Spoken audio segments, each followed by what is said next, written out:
From our archives, the Billy Graham Classics. Tonight, I want to talk on fools. And I want you to turn with me to the 3rd chapter of 1 Corinthians, beginning with the 18th verse.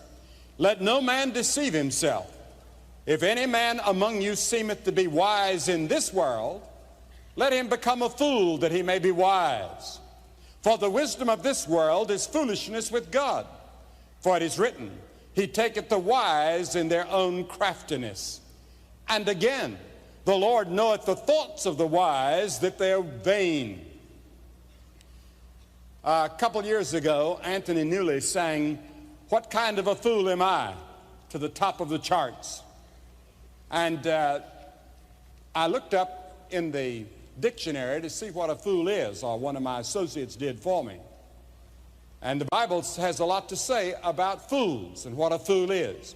Proverbs 10:21, it says, fools die for the want of wisdom.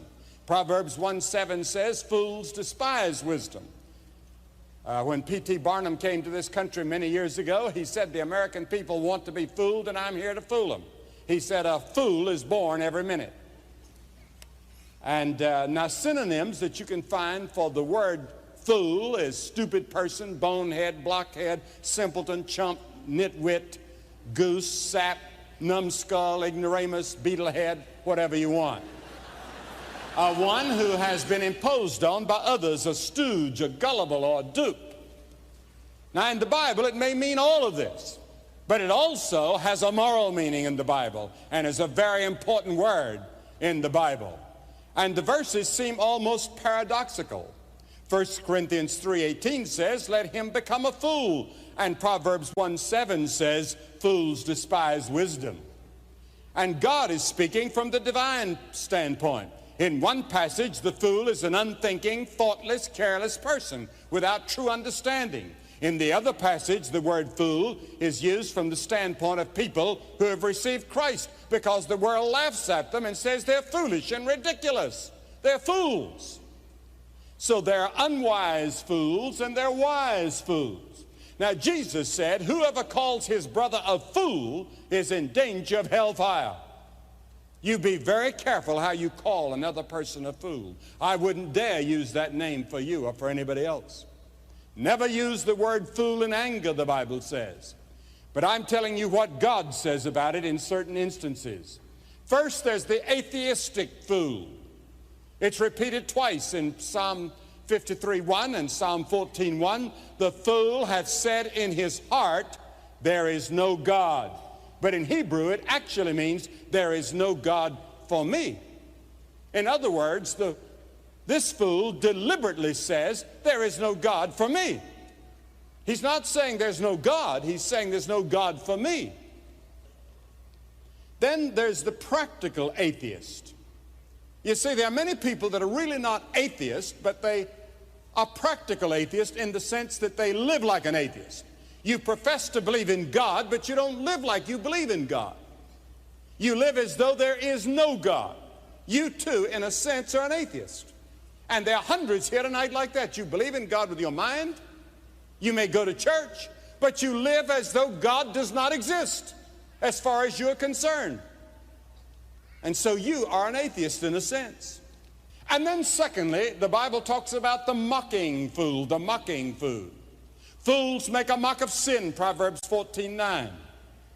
Here is God in all of his holiness. And the Bible tells us that we've sinned against him. We've broken his laws, and we're under the sentence of death. We're under the sentence of death.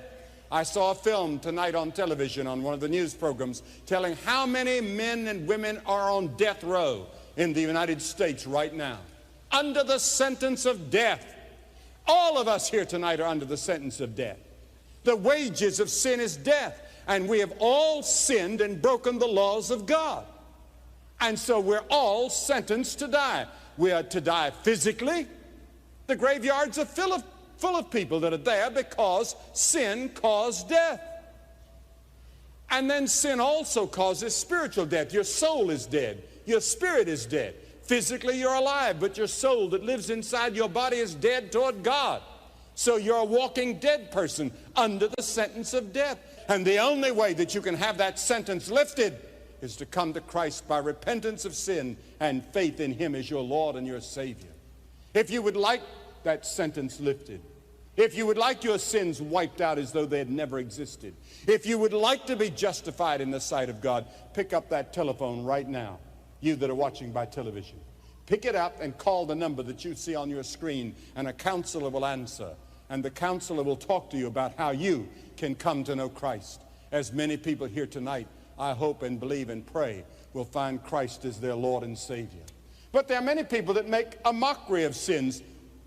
They mock God's standards of sex, God's standards of marriage, God's standards concerning divorce and ethics and morality and social justice. We make a mockery of it. We laugh at it. The Bible says, be sure your sins will find you out. Don't ever doubt it. Your sin will find you out, though no one on earth may discover it. You may never be caught. You may never have to pay for it here, as far as you can tell. But your sin will someday be found out. No one ever commits one sin that isn't found out. Everything that you did in the darkness, every evil thought that you ever had is going to be found out, because it'll all be recorded. It's being recorded awaiting the judgment day. It's being recorded on tape machines, far more sophisticated than anything we have. It's being recorded. Even your thoughts and your sins will find you out, and it'll be exposed to the whole universe. Will find you out. Will. It's only a question of time. The word will is definite. Will find you out. Find. Perhaps you've deceived everyone else, your wife, your family, your church, your friends, but the Bible says your sin will definitely find you out. A detective at last, after running away so long and hiding so long, God's hand will come on your shoulder and say, I have found you. You've been found out. We now know. And then thirdly, there's the slandering fool, the slandering fool. He that hideth hatred with lying lips, and he that uttereth a slander is a fool. Passing along an evil story about others, maligning other people's character, wrecking their reputations by evil gossip. Gossiping is listed in the Bible as one of the worst of all sins. And yet how frequent that's done even in circles that call themselves Christians. It's a terrible sin in the sight of God, and God says that person is a fool. You wouldn't think of killing a person with a gun or a knife. But then many times we assassinate a character, or try to pull someone down, or to get even, or because of jealousy by whispering innuendos. Someone told me, or he did thus and so. We commit murder by character assassination, worse than killing a man with a pistol, a knife, or a club. He that uttereth a slander, the scripture says, is a fool. And then fourthly, there's the Christian fool. The Christian fool. Remember the road to Emmaus after Jesus Christ had died on the cross for our sins and he'd been raised again? And remember, he was appearing to the disciples, in fact 11 different appearances after his resurrection, and this is one of them. And these two disciples were on the way to Emmaus outside of Jerusalem. They were sad, they were disappointed, they were disillusioned, and they were mumbling and groaning among themselves, and another man joined them, and they didn't recognize who he was. And he talked to them, said, "Why are you so downcast?" They said, "Oh, we thought he was to be the Messiah. Haven't you heard all the happenings in Jerusalem during the past week about this Jesus who did wonderful things? We thought he was the Messiah. We thought he'd come to save the world, but he didn't. He disappointed us. They killed him on a cross, and now the third day has passed, and we heard rumors that he might be raised from the dead, but we don't accept that." And then Jesus said, "Oh, fools, you're fools. Then he started expounding to them the scriptures from Moses through the prophets as to who he really was. And then he went to spend the evening with them, and he was sitting at the meal in their home in Emmaus. And all of a sudden their eyes were open and they saw it was Jesus. In other words, the Christian fool who has the Word of God in his hand, who reads his testimony, and yet doubts the promises of God. Jesus said, "Oh, you fools, for not believing the scriptures, that he was going to rise from the dead and someday he's coming back." And then, fifthly, there's the covetous fool. And the story is told in Luke, the 12th chapter. Jesus told the story about a rich man in his barns. You remember he built his barns and he said he was going to retire because he'd made enough money now, probably going to go to Southern California, Florida, come here to Idaho, to this beautiful place and retire. He'd made enough money. And he said, "Soul, take thine ease, drink and be merry." And that night he had a heart attack.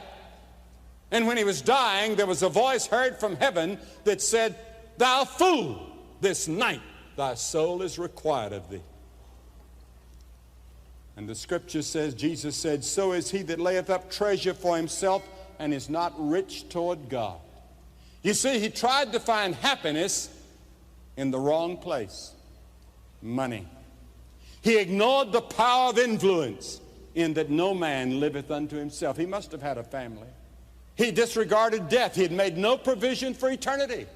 He had provision for his retirement. How many men and women I know who have planned for retirement, planned everything, but they haven't prepared to die, and they die shortly after they retire. It's amazing. I've thought about that. Some people announce their retirement, you read 2 or 3 weeks later that they drop dead of a heart attack. They thought they were going to have 5 or 10 or 15 or 20 years that they could just take it easy and enjoy life. But it doesn't always work out that way. You better be sure that you have prepared to meet God. Every person who is more concerned about getting some of this world's goods and leaving out the preparation for eternity is a fool. Or the person who spends their time in social climbing or having pleasure more than eternal things is a fool in the sight of God. If you're not concerned about your home in heaven, you're not concerned about the riches that will never fail, not concerned about laying up treasure where moth and rust doth not corrupt, and where thieves do not break through and steal, then you're a fool. If you'd ask this man, "What is your name?" Well, he'd say, "My name's the rich man." Or, "I'm the prosperous man that you read about." Or, "I'm an eminent man." Or, "I'm a great man in the neighborhood." Or, "I'm a famous man. My name is in the paper all the time." Then ask God, "Lord, what is this man's name?" And the answer comes back, "Fool." He's a fool. That's his name. The rich man knew every name but the right one. He had been called by his family name, his given name, his ranks, his titles, his wealth, the flatteries of men. But in the sight of God, his name was "Thou fool." That's all we know about him, that he was just a rich fool that laid up treasures on earth but laid up nothing for heaven. And how many of us are in the same category? You may not be rich in the sense that this man was rich, but everybody in America is rich compared to Bangladesh and people that where we've been in many places of the world, like in Africa, or as Victor was talking about in Vietnam, where he was a missionary for some years. Very few of you would stir if I would look out on this audience and say, "Fool, come here, I'd like to see you." How many of you would get up and come? Very few, maybe nobody. But the Bible says, "How are they brought into desolation as in a moment? Quickly it can all end." Your dream house comes tumbling down. Trouble in the family. The wealth is gone. Here was a man, a multimillionaire perhaps, but standing a hand's breadth away from his own grave. counting on everything in this life, the happiness, the joy that this life could give him, and he's called in the Bible by Jesus a fool. And then seventhly, there's another kind of a fool, or sixthly, the preaching of the cross is foolishness to them that perish. 1 Corinthians 1:18, but unto us which were saved it is the power of God. What the world counts foolish, we have rested our eternal salvation on.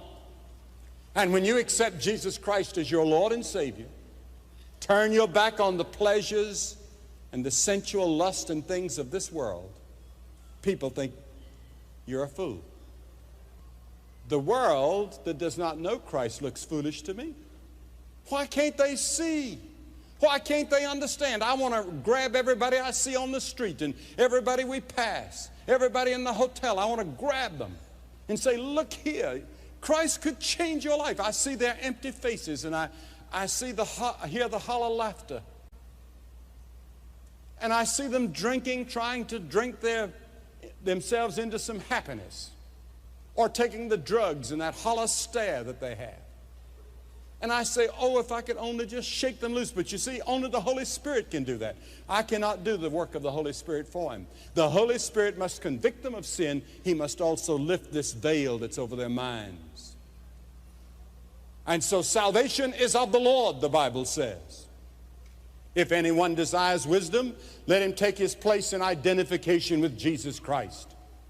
What the world calls foolish, I'm resting my salvation on the cross of Christ, no matter what the world may think of him or of me.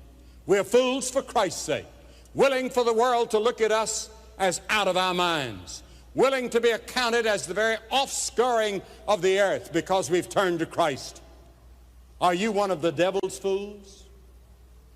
Or are you willing to be a fool for Christ's sake? The Bible says in Proverbs 12, the way of a fool is right in his own eye. There is a way that seemeth right unto man, but the end thereof are the ways of death. Which road are you on? The narrow road that leads to eternal life, or the broad road that leads to destruction? You have to make a choice. The Scripture says, choose you this day whom you will serve. Are you going to continue to be a fool in the sight of God? Or are you going to become another kind of fool? The Christ fool, that the world will call a fool and call foolishness. Because you see, when you come to Christ, there's a price to pay. And one of the prices you pay is being misunderstood by some members of your family, some people in the community, some people where you work or where you go to school. And that's what Jesus meant when he said, come and take up the cross and follow me. You see, the cross that you bear is identification with Christ. It's not some special sickness that you get or some trouble you get. It's identifying with Christ and letting people laugh at you and being willing for them to make sport of you if necessary for following Christ. That's your cross. And if you're not willing to take that cross, you cannot be his follower, he said. Are you willing to take that cross? Are you willing to turn your life totally over to Christ? Some of us have got one foot in heaven and one foot in hell, as it were. One foot in the world, one foot in the kingdom of God. And we're straddling the fence. God does not allow fence straddlers. You cannot be a mugwump. That's what a mugwump is, a fence straddler. Christ does not allow that. He allows no neutrality. You can't not be both. You must come all out for him. And you'll find that all the way through the Bible. You'll find it all the way through the teachings of Jesus. A great crowd was following Jesus one day. And he turned and talked to them about the fact that he was going to die on the cross. And it said many followed him no more. Why? Because they couldn't take this talk of the cross. Do you want Christ in your heart? Pick up that telephone right now if you're watching by television. Talk to that counselor. Make that call. And if it's a busy signal, call again. They'll be there all evening, all over the country. And you can talk to somebody and receive Christ into your heart tonight.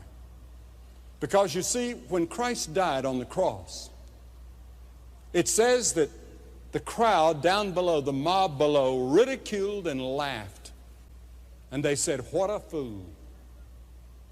You saved others, but you cannot save yourself." And Jesus was hanging there. And in heaven, 72,000 angels, 10 legions drew their swords, ready to come and rescue him. But he said, "No, I love them." And when he died on the cross, he took your sins. Every sin that you've ever committed, he took on that cross. He took your death penalty for you. And because he was the Son of God, and because he was sinless, he could bear your sins. And God has accepted his death as a sin offering for our sins. So that when God looks at me now, he doesn't see Billy Graham the sinner. I am a sinner. I have sinned, but I've placed my sins under the blood of Christ. And the blood that was shed on the cross washes my sins away symbolically in the sight of God, so that when God looks at me, he cannot see my sins. And God has a unique ability that you don't have. God can forget. And it says that he forgets your sins. In other words, the tapes are erased from the time you were born till the time you die. Because if one sin ever remained on those tapes, you'd never make it to heaven. God is righteous and holy. And before you can get into heaven, you must be righteous too. And the only way you can get any righteousness is to be clothed in the righteousness of Jesus Christ. And he offers you that righteous clothing tonight, free. You don't have to pay for it. But you have to do three things. You must repent of your sins. That means you're willing to change your way of life. You're willing to change completely and put Christ first in your life from this moment on. You may be a member of the church. You may be a Catholic, a Mormon, Jewish, Protestant, whatever you are. You need Christ. And you want to make that commitment. I'm not asking you to join a church tonight, a specific church. I'm asking you to make sure that your sins are forgiven and that you're ready for heaven. First, repent. Second, receive him by faith into your heart. Faith means trust, total commitment. It means that he becomes the pilot of your plane, or he becomes the driver of your car, of your life. You turn all the decision making over to him. And that's a wonderful thing. You trust him for your salvation. And then the third thing, you're willing to obey him. Study the scriptures and pray and obey him and do what he says and be his follower no matter what the cost. I'm going to ask you to make that commitment tonight. I'm going to ask you to do what we've seen hundreds of people at each service do so far. I'm going to ask you to get up out of your seat and come and stand in front of the platform and say, by coming, I want to make that commitment. I want to know my sins are forgiven. I want to know the sentence of death has been lifted. I want to know I'm going to heaven. Why do I ask you to come forward publicly? Because Jesus said, if you're not willing to acknowledge me before men, I'll not acknowledge you before my Father, which is in heaven. Jesus said, the scripture says, now is the accepted time. Today is the day of salvation. Nowhere in the Bible does it promise that there'll ever be a tomorrow for you. It's tonight. I believe there are hundreds of people here tonight that may never have this moment again in your whole life, in which you're so close to the kingdom of God. Just get up and come. Fathers, mothers, young people, hundreds of you. You want Christ in your heart tonight. You want to make that commitment. You get up and come. Quickly. And as people are coming forward here at the Coliseum, you make that telephone call right now. The number is on your screen, and counselors are standing by, ready to help you.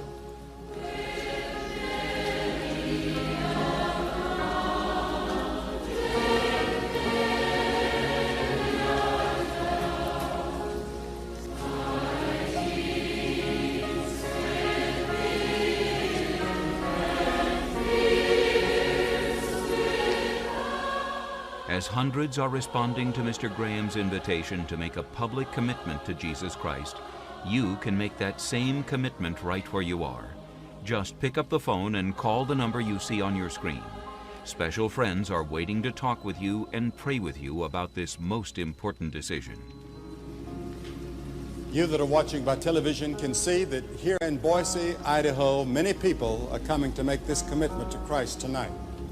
You can make that commitment right now where you are. You may be in a bar room. You may be in a nightclub. You may be in a hotel room. You may be in your living room or in your bedroom. Just say yes to Christ and let him come into your heart. As you can see, men and women and boys and girls from all over the Coliseum have come forward tonight to commit their heart and life to Jesus Christ. This is also a time of decision for many of you.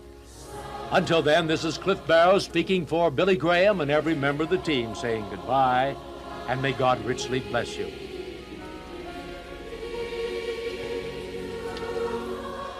If you just prayed that prayer with my Father, or if you have any questions about a relationship with Jesus Christ, I would just call that number that is on the screen.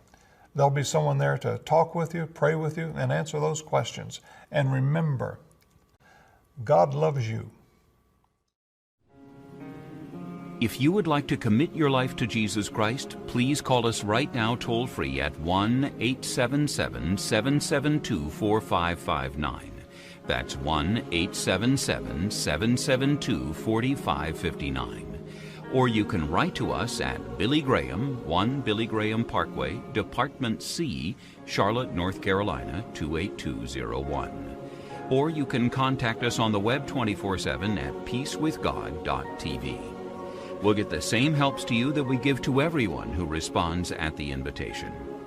On behalf of Franklin Graham and the Billy Graham Evangelistic Association, thank you for watching, and thank you. From our archives, the Billy Graham Classics. Now tonight, I want you to turn with me to 1 Kings, the 18th chapter. 1 Kings, the 18th chapter in the Old Testament. 1 Kings 18. And this is one of the most dramatic stories in all the Bible. 18:21. How long halt ye between two opinions? If the Lord be God, follow him. But if Baal be God, follow him. And the people answered, not a word. Elijah is the most remarkable character to me in all the Old Testament. I like to read about him. He's mentioned 30 times in the New Testament, and when Jesus Christ went to the Mount of Transfiguration, there were two men that were there with him, Elijah and Moses. So we know that hundreds of years after Elijah had died or had been taken to heaven, we know that he came back. And we know that he was living and he was talking because he was on the Mount of Transfiguration. But here in his life story, he suddenly appears at the darkest moment of Israel's history. Never had the nation gone so low morally, spiritually, militarily, economically, as it was at this hour. The nation was struggling for its very existence, and out of nowhere, there came this rugged, strong, craggy, young, long-haired, sun-tanned son of the desert, Elijah. And he suddenly announced to the people, Elijah is here. And the king trembled on his throne because Elijah came in the power and the anointing of the Spirit of God. It used to be said that Mary, Queen of Scots, was more afraid of the prayers of John Knox, one preacher, than she was all the armies of England. One man and God constitute a majority anywhere. Elijah was a mighty prophet of the Lord. And what had happened in Israel that had caused Israel to go down so rapidly was that a very wicked man had come to the throne. His name was Ahab. And the Bible says that he did more evil than any other king that had ever preceded him. And then he did something else. He married a woman from one of the heathen nations, which was against ancient Israeli law. He married Jezebel, and she worshiped Baal. She didn't believe in God. She didn't believe in the God of ancient Israel. She didn't believe in the God of Moses. She didn't believe in the God of Abraham. She believed in Baal. And Baal was one of the worst forms of worship that we've ever known. Filled with sensuality, sex orgies, human sacrifice, and all the rest. And this is a very interesting thing, that in a time when people turn away from the true God, many times you'll find that they will put sex, violence, and their religion together. And we're seeing indications of that in America with the rise of Satan worship and their cults, the emphasis on sex, the emphasis on violence. Put them together and you have something the Bible says that God abhors, and God will judge, and the wrath of God will fall upon that people. And that was the situation when Elijah appeared on the scene. And the first thing Elijah did was to protest. Except Elijah was almost alone. He thought he was alone. But God had told him later that there were 7,000 that hadn't bowed the knee to Baal. And Elijah said to the king, all right, here's what I want you to do. I want you to gather all the prophets of Baal that believe in idolatry and lead idolatry in this country. I want you to gather them at Mount Carmel that looks out over the Mediterranean Sea.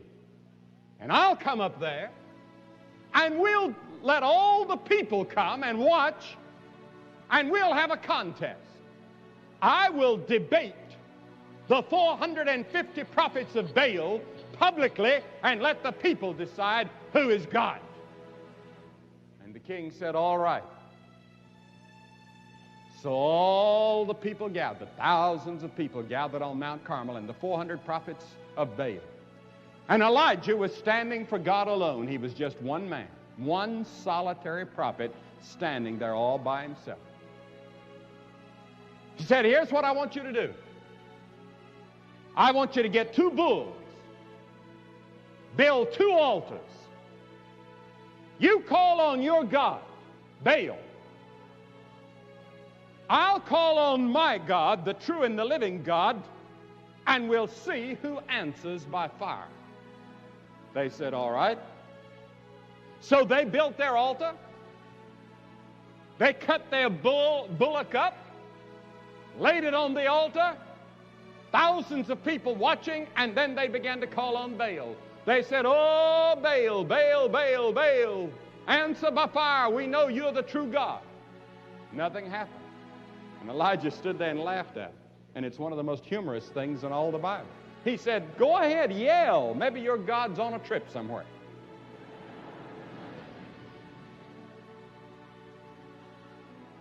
And from morning till noon, they screamed and they yelled and they cried and they prayed, and then they began to cut themselves until blood was gushing out all over the place, trying to get Baal to answer. But of course, Baal couldn't answer.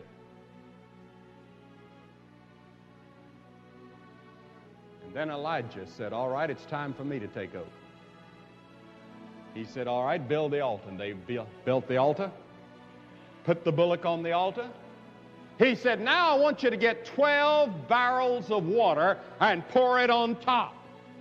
Dig a trench around it, fill that with water, and everything is soaking wet. Then Elijah called upon God,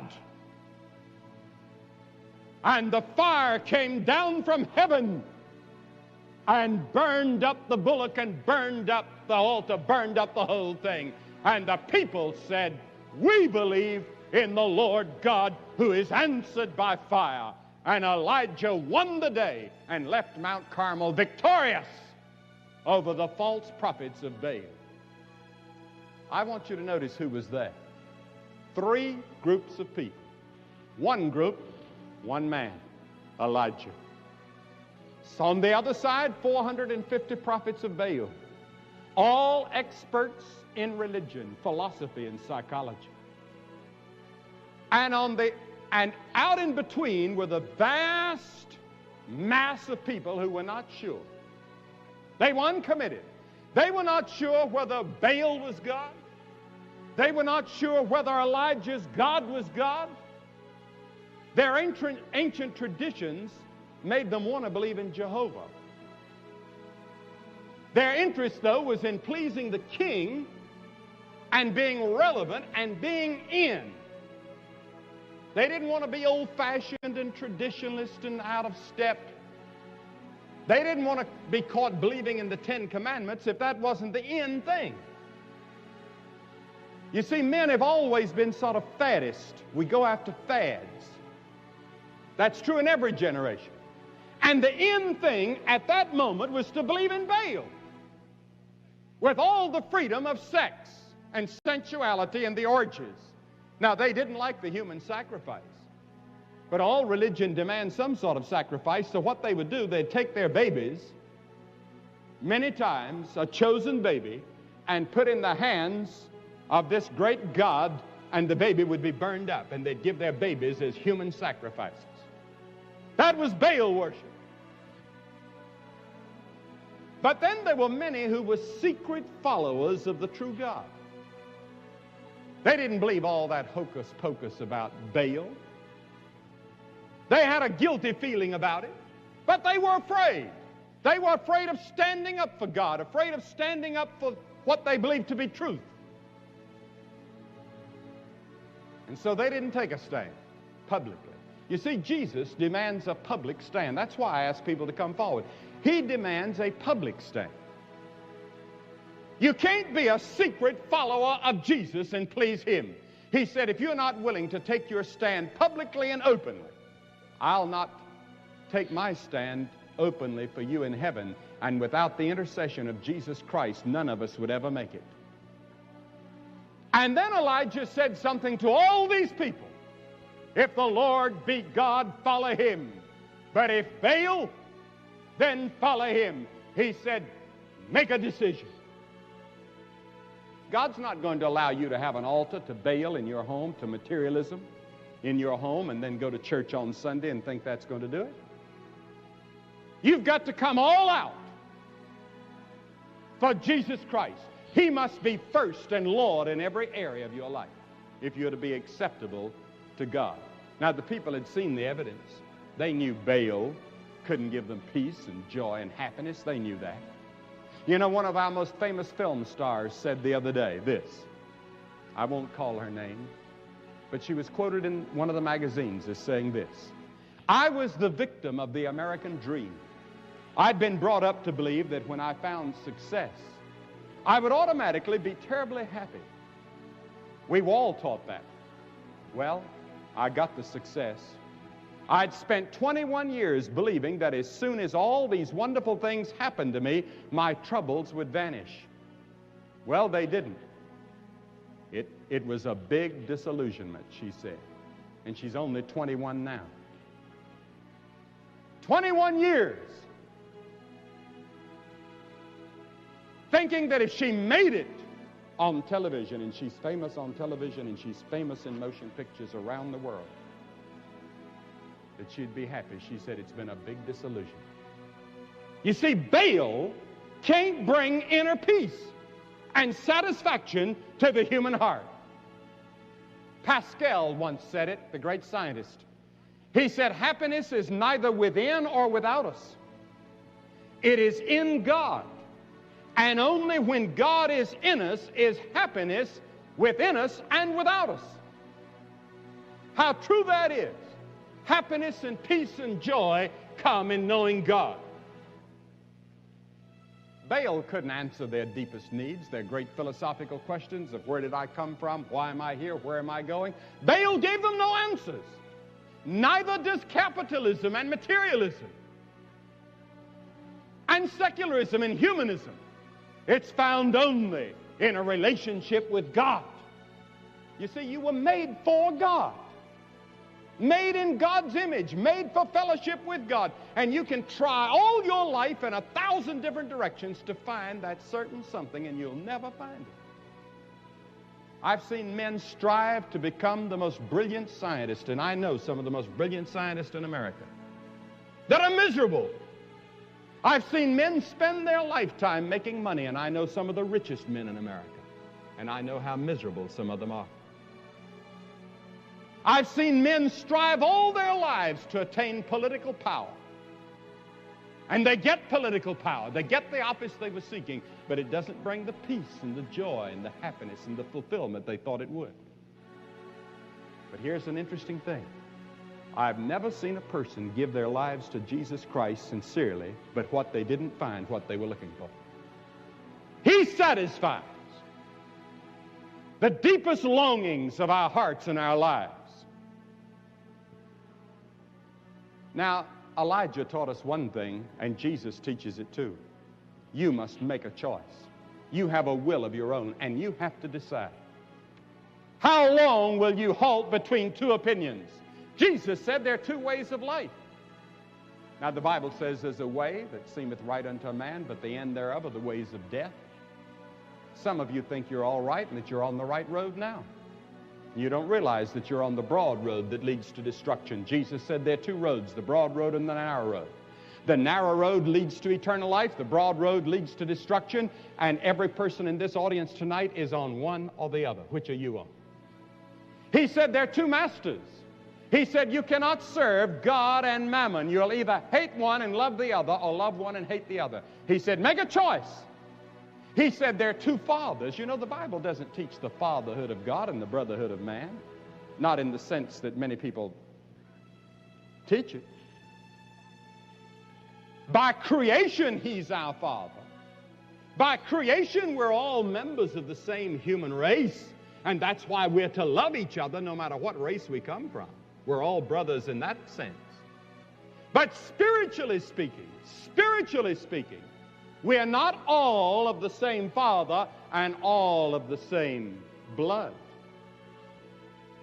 There are only two groups.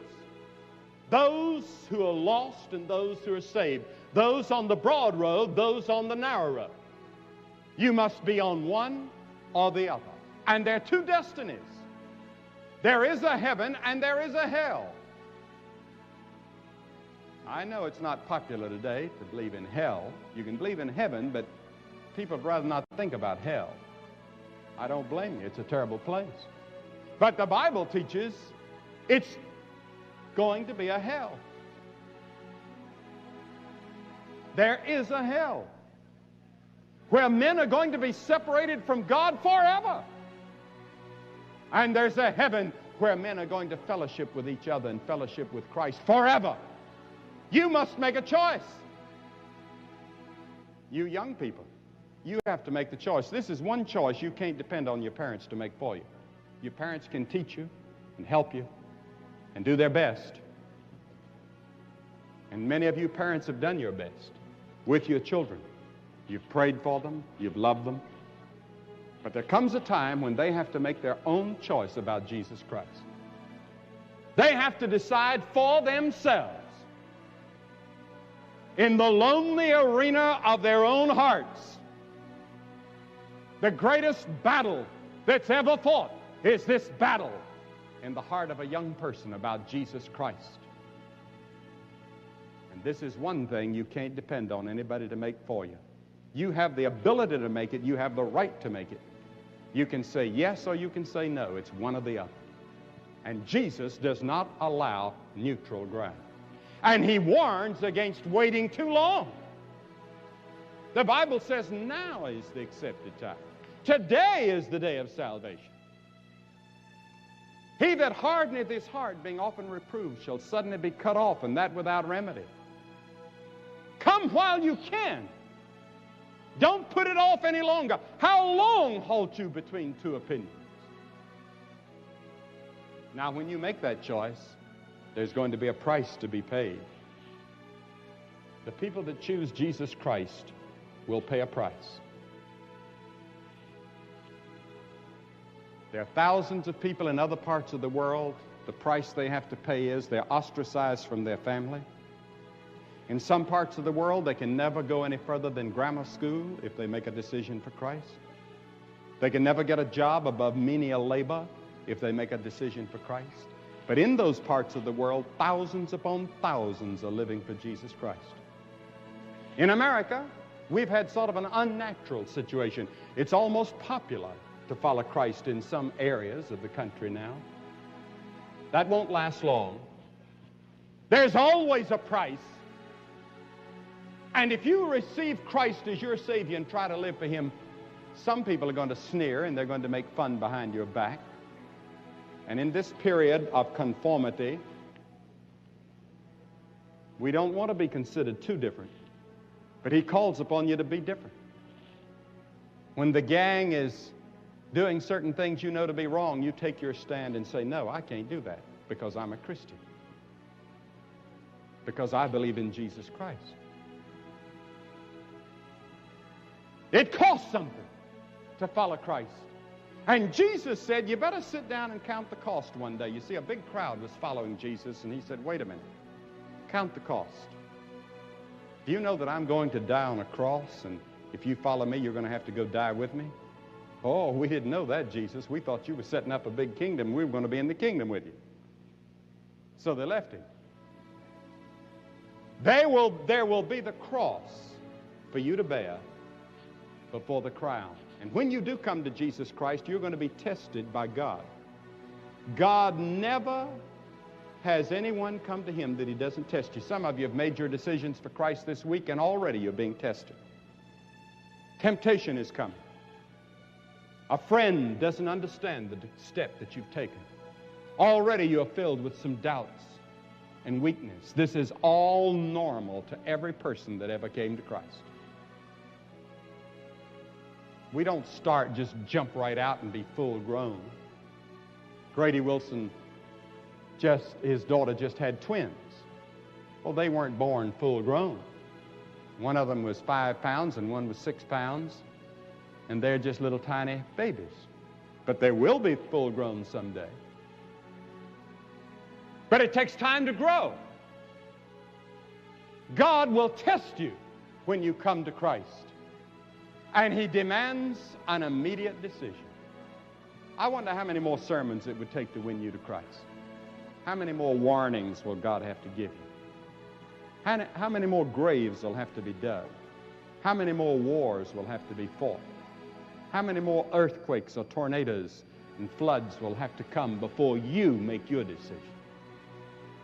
The thief on the cross took that one moment and said, Lord, remember me. And in that moment, Jesus said, thou shalt be with me in paradise.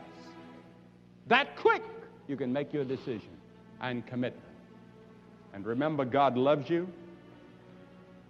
He has a plan for your life. You're sinful. You're separated from God by sin. And some of the results of this sin are worry and irritability and lack of purpose in life, as well as some of the gross, immoral sins that we read about. God has provided the cross as a means for you to be forgiven of sin. But you must individually receive Christ as your Lord and your Savior. You, and you alone, in the quiet arena of your heart, will have to make that decision. How long will you halt between two opinions? Charlotte Elliott was a beautiful woman. And a great preacher by the name of Caesar Milan went all over Switzerland. He was put out of his church because of his faith. But once he was in England and he met this beautiful, charming young woman by the name of Charlotte Elliott. She was suffering ill health. And he went up to her and asked her if she would become a Christian. And she rebuked him and said, I resent you asking me that.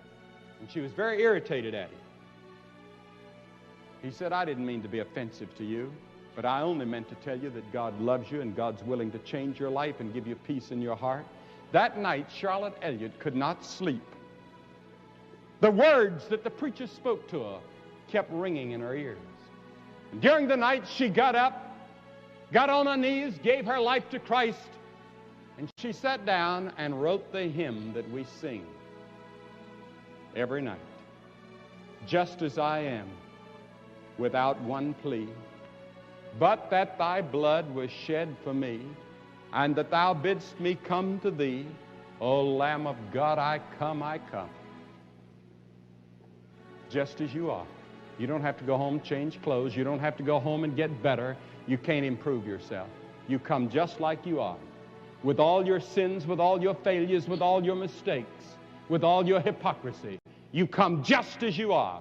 He will forgive you and change you and come into your life. And I'm going to ask you to do just that publicly and openly right now. I'm going to ask hundreds of you to get up out of your seat from all over this stadium and come and stand in front of this platform and say, by coming, I do receive Christ. You may be a member of the church. You might have thought that you were right with God before, but somehow you know you're not. You're not sure. You're not certain, but you'd like to be. I'm going to ask you to come right now. From up in the top galleries, it'll take a minute or two to come, but we're going to wait. Hundreds of people have come every night. You come. This is your moment and your hour of commitment. And after you've all come and stand here quietly, I'm going to say a word to you, have a prayer with you, give you some literature, and you can go back and join your friends. And if you're with friends or relatives or you've come in a bus, they'll wait on you. But you get up and come right now and make your commitment to Christ. We're going to wait.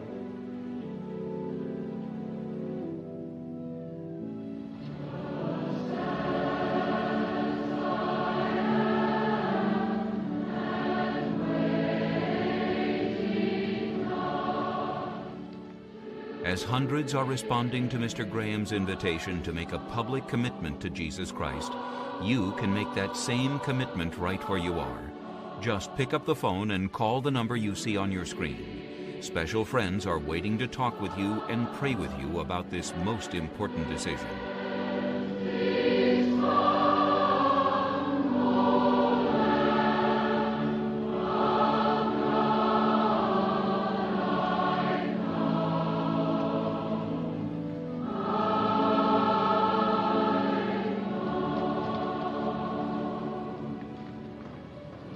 You that are watching by television, you can make your commitment right now in your home or wherever you happen to be watching.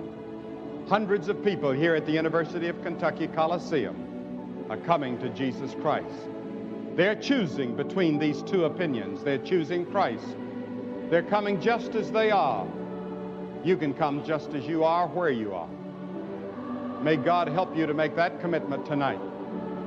God bless you. If you just prayed that prayer with my Father, or if you have any questions about a relationship with Jesus Christ, I would just call that number that is on the screen. There'll be someone there to talk with you, pray with you, and answer those questions. And remember, God loves you. If you would like to commit your life to Jesus Christ, please call us right now toll-free at 1-877-772-4559. That's 1-877-772-4559. Or you can write to us at Billy Graham, 1 Billy Graham Parkway, Department C, Charlotte, North Carolina, 28201. Or you can contact us on the web 24/7 at peacewithgod.tv.